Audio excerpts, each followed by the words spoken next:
This passage, beginning in the latter part of Isaiah 52 all the way through chapter 53, is often read when discussing our Savior's suffering.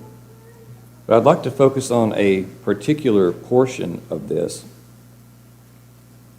Starting in verse 4, "Surely he has borne our griefs and carried our sorrows, yet we esteem him stricken, smitten by God, and afflicted.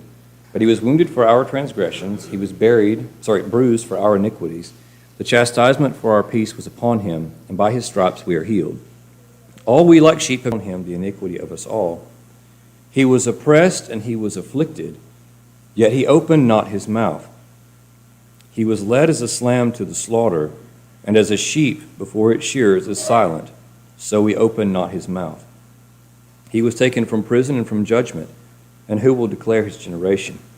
For he was cut off from the land of the living. For the transgression of my people he was stricken, and they made his grave with his death, because he had done no violence, nor was any deceit in his mouth."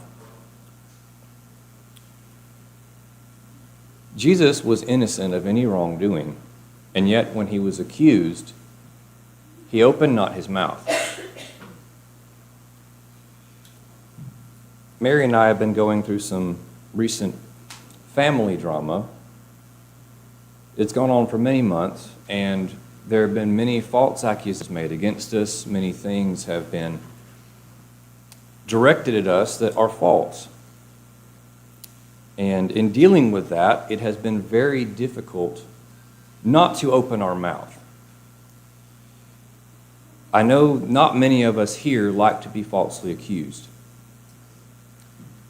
Whether it's a matter of personal pride or just a loathing for falsehood, most of us, when we hear something that is not true, especially directed at us, we're going to correct that.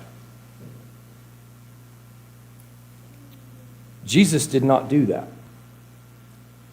If we look at the book of Luke, the 22nd chapter, beginning in verse 66, "As soon as it was day, the elders of the people, both chief priests and scribes, came together and led him into their council, saying, 'If you are the Christ, tell us.'